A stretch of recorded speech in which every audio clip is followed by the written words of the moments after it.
Chers spéculateurs, bonjour et bienvenue dans cette vidéo hebdo du samedi. Alors on y est, on est à la croisée des chemins, ça va se passer dans les 48 prochaines heures. Est-ce que c'est la fin du bull market ou est-ce que on est dans une nouvelle vague impulsive qui devrait nous amener sur les 100 000 dollars? Moi, de mon point de vue, vraiment, c'est là, ça va se jouer ce week-end. Ça se trouve, au moment où vous allez regarder cette vidéo, on aura déjà le signal de sa part en haut ou sa part en bas. Dans tous les cas, un mouvement significatif va émerger de cette situation. Donc, suivez bien le début de cette vidéo si vous vous intéressez au marché des cryptos.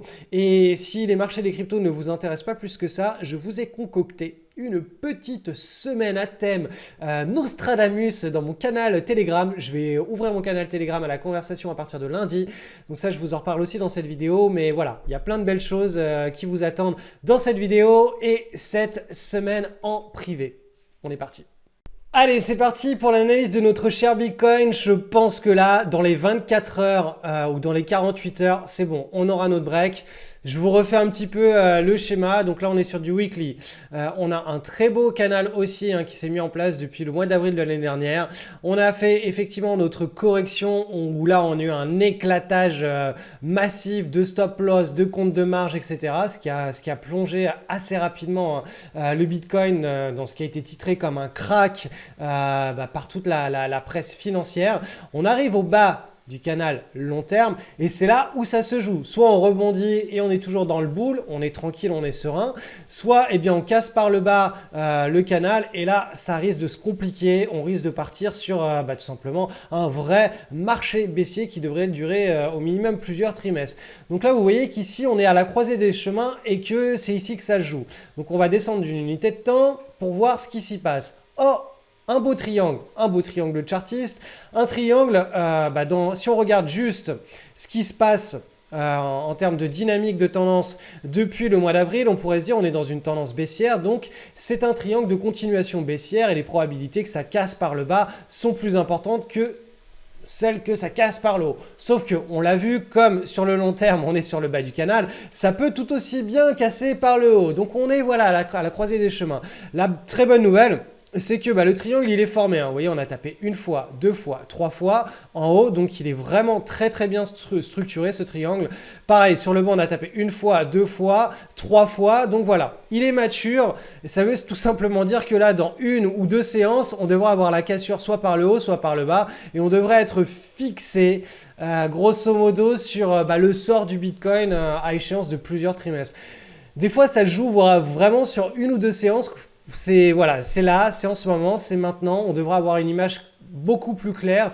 Je vous rappelle que le Bitcoin et de manière générale les crypto-monnaies sont des actifs qui répondent extrêmement bien à la psychologie des foules, à l'analyse de la psychologie des foules et que ce genre de triangle chartiste, en général, il n'y a pas beaucoup de faux signaux sur les crypto-monnaies. En général, quand ça break par le haut, on a une belle cassure et ça lance une vraie grosse tendance ou pareil par le bas.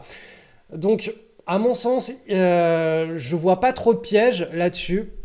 Donc, affaire à suivre. Je vais vous passer ça sur du 4 heures. Vous allez pouvoir contempler la beauté de ce triangle qui, à mon sens, sera dans un livre d'analyse chartiste dans les 10 prochaines années, tant c'est un cas d'école.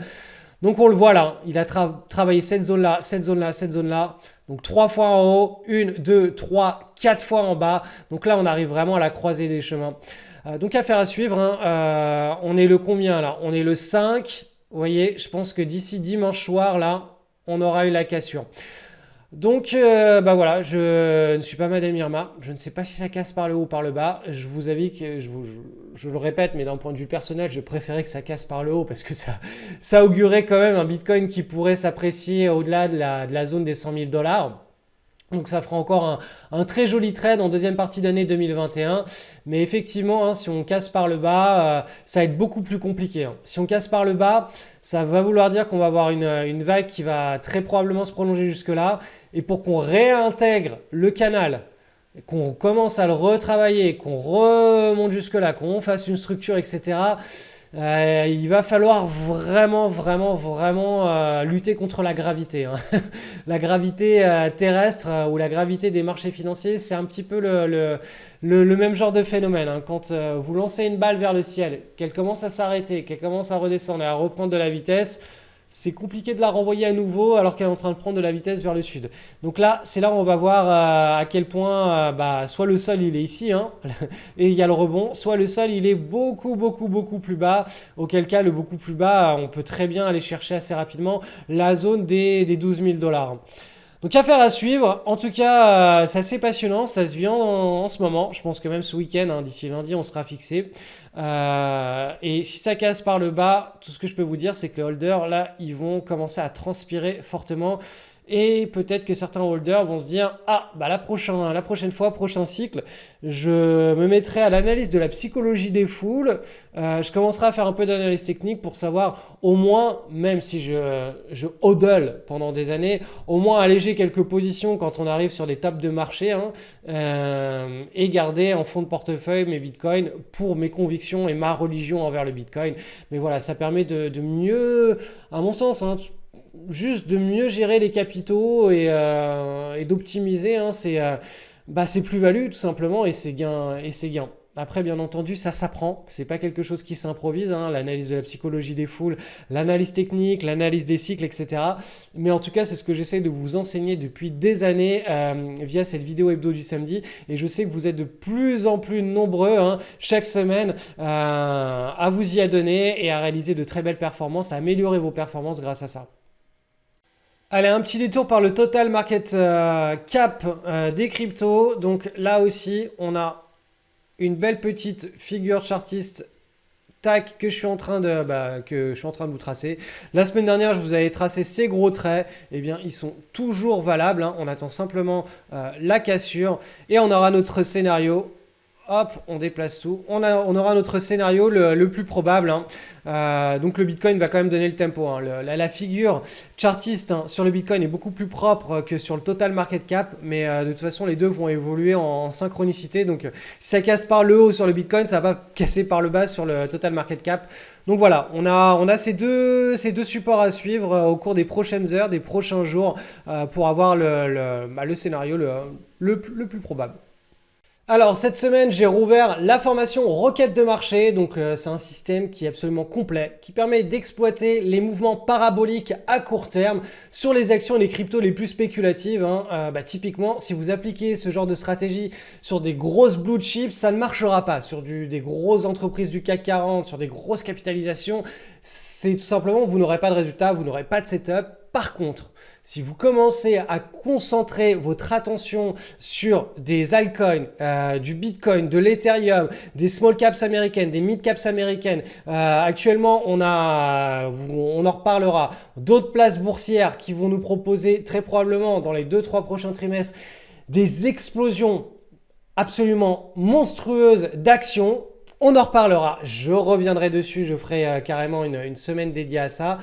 Ce sera de la requête, hein, tout simplement, des gros décalages à la moyenne avec des gros flux d'argent qui arrivent et qui font décaler des faibles flottes, hein. Vous savez, si vous mettez 10 personnes sur un stand où il y a 10 oranges, ça va pas faire flamber le prix des oranges. Par contre, si vous mettez 1 million de personnes sur un stand où il y a 10 oranges et que c'est l'heure du déjeuner, le prix des oranges va exploser à la hausse parce qu'il y a très peu d'oranges, le float est très faible et on a en face énormément de personnes qui ont faim, qui veulent des oranges. C'est exactement le même genre de situation que l'on recherche sur les marchés financiers pour trader les requêtes. Des actions qui sont dans des situations explosives où la demande est extrêmement forte et l'offre est extrêmement faible. Et ces gros déséquilibres entre l'offre et la demande mettent en place ce type de pattern, ce qu'on appelle des requêtes de marché. Et nous, on a simplement à rentrer dessus, à surfer la tendance, à sortir.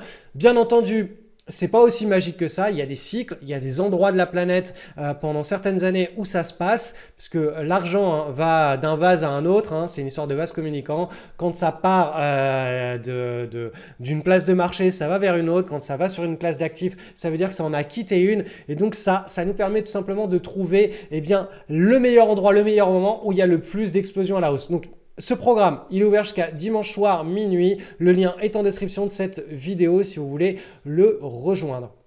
Autre chose, cette semaine, j'ouvre mon canal Telegram. Mon canal Telegram, j'essaye de faire une fois par mois ou une fois tous les 2 mois, une semaine à thème où j'ouvre les commentaires, où on peut tous discuter. Et cette semaine, ça va être une semaine Nostradamus. Alors, qu'est-ce que c'est que la semaine Nostradamus? Eh bien, tout simplement, je vais publier tous les jours une analyse de marché en mode je fais une prédiction boursière. Donc, les prédictions boursières, autant vous dire que c'est une discipline qui n'a rien à voir avec la spéculation. La spéculation, le trading, vous n'avez pas besoin d'avoir raison plus d'une fois sur deux pour faire votre pain. Par contre, quand vous êtes un analyste et que vous êtes interviewé, je sais pas moi, sur les grands médias, sur CNBC, sur toutes les grandes chaînes internationales pour vos analyses de marché, c'est parce que en principe vous allez faire une prédiction et que cette prédiction a plus de chances de se réaliser que un simple trade. Et c'est ça qui va être entre guillemets votre faire valoir. Donc cette semaine, je vais me prêter à ce jeu. Donc je vais parler de pas mal de classes d'actifs différentes et si vous avez tout simplement du contenu à rajouter, je sais pas moi, des analyses macroéconomiques, des articles, votre propre vue ou votre propre analyse technique, eh bien vous pourrez la publier dans l'espace de commentaires de mon canal Telegram. Là aussi, je vous ai mis en description le lien de mon canal Telegram. Donc vous avez simplement avec votre smartphone ou même votre ordinateur, vous rejoignez et tous les jours vous participez. Donc vous aurez tout simplement ma vision des choses au cours de la deuxième partie de l'année 2021 sur pas mal de classes d'actifs dont je ne parle jamais dans cette vidéo hebdo du samedi. Et si vous avez des idées, des envies par rapport à certaines classes d'actifs, si vous voulez que j'analyse certaines classes d'actifs, eh bien vous pourrez me le demander dans ce canal Telegram. L'idée de cette semaine à thème, c'est que c'est très dynamique. Vous posez vos questions, vous dialoguez entre vous. Moi, quand je vois des choses qui sont très intéressantes, eh bien, je rebondis dessus et je fais une vidéo, je fais une analyse. C'est très interactif. Donc, ce sera ouvert, ça, entre lundi et vendredi soir, le canal Telegram pour toutes les conversations. Et pareil, je vais publier une fois par jour une analyse en mode Nostradamus. Donc, si vous n'êtes pas encore sur le canal Telegram, rejoignez-nous. C'est à chaque fois une semaine très intéressante. On avait fait une semaine fiscalité crypto millionnaire et expatriation. On avait fait une semaine altcoin et le top du marché on a timé le top du marché du Bitcoin et des altcoins pendant cette semaine-là. Et là, cette semaine, c'est la semaine Nostradamus. Analyse du SP500, on est toujours dans notre canal, dans notre wedge qui est censé être, je le rappelle, une figure d'affaiblissement lorsqu'elle se produit suite à une grosse impulsion et surtout quand elle se produit sur un haut de canal haussier long terme. Là pour le moment, ce wedge, il est toujours pas cassé à la baisse et j'ai même envie de vous dire, vous savez, je vous avais expliqué qu'il y avait deux scénarios possibles. Soit on casse le haut du canal à long terme et on part dans une séquence d'accélération, une accélération du momentum, soit on casse par le bas et on assiste à une saine correction bien méritée pendant l'été, puisqu'on est aussi, je le rappelle, dans la période du sell in May and go away, ce qui signifie en réalité qu'on est sur une période de l'année, donc c'est cyclique, où les performances boursières sont moins importantes entre mai et octobre que entre octobre et avril, en novembre et avril. Donc là, on a une structure en tasse et peut-être une anse. Je vous rappelle que les tasses et anses, ce sont des structures qu'on ne retrouve pas, on ne les retrouve jamais sur les indices en réalité. Pourquoi? Parce que ce sont des structures qui se mettent en place sur des mouvements qui sont explosifs. Donc les petites, les moyennes capitalisations, les grosses capitalisations quand vraiment il se passe quelque chose d'hors du commun, un short squeeze en mode Volkswagen en 2008. Enfin vraiment, il faut qu'il y a un momentum qui soit tellement fort que quand l'actif consolide, ils prennent la forme d'une tasse séance. C'est extrêmement rare de voir des tas séances sur des actifs qui évoluent, qui sont lourds, qui évoluent lentement, comme le SP500. La seule justification à mes yeux d'une tas séance qui pourrait se mettre en place sur ces niveaux actuels, donc la tas séance, je vous rappelle, il faut que ça fasse ça et boum, ce serait justement que le scénario d'accélération se mette en place. Donc on a fait la tasse, là on finalise l'anse, on fait le breakout et là on commence à accélérer et effectivement cette figure de chartiste prendrait tout son sens si on entrait dans un scénario d'accélération du momentum et donc dans une véritable bulle hein, sur les actifs financiers, sur les bourses américaines. Donc voilà, ça c'est le scénario extrêmement favorable, il n'est absolument pas éloigné, au contraire on a le début d'une tasse séance qui est en train de se mettre en forme. Cependant, eh bien, si tout simplement hein, on venait à casser par le bas, eh bien là on aurait notre saine correction. Dernière chose, sur ce type de configuration, ce qui risque de se passer, c'est ce qu'on appelle un bull trap. Donc c'est-à-dire que là, on fait le petit breakout et puis boum, on part vers le sud. Ça, c'est vraiment le genre de choses qui arrivent. Je vous rappelle que sur le Bitcoin, c'est ce qu'on a eu et c'est ce qui a requalifié la tasse séance en un biseau, en un petit biseau. Et quand ça a cassé par le bas, eh bien c'est ça qui m'a personnellement convaincu à revendre mes Bitcoins en me disant qu'on était sur un top intracycle. Et que donc la chute, l'amplitude de la chute qui nous attendait était bien trop importante pour pouvoir garder ses positions tranquillement sur le Bitcoin.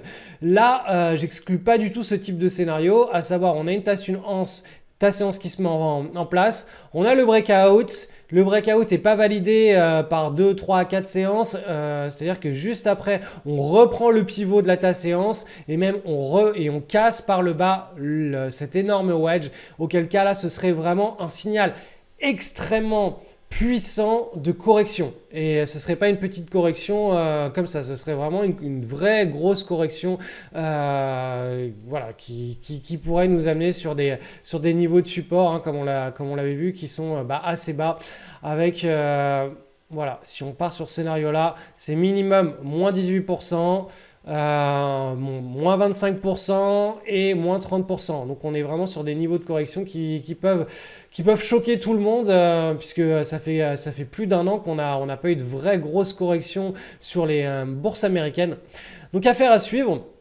En tout cas, voilà, on sera bientôt fixé. Hein. Je pense que là, d'ici la fin du mois de juin, cette structure-là en tasse avec anse, si elle doit casser par le haut et qu'elle doit se valider et qu'on doit avoir une accélération du momentum, je pense que d'ici le 1er juillet, on aura le scénario en place. Si on doit casser par le bas cet énorme wedge, on l'aura aussi. Et si on doit faire le petit bull trap, c'est-à-dire on casse la tasse séance, puis après on invalide le signal et on casse par le bas le wedge, ça ce serait vraiment très vicieux, mais c'est typiquement le genre de choses qui se passe hein, sur les marchés.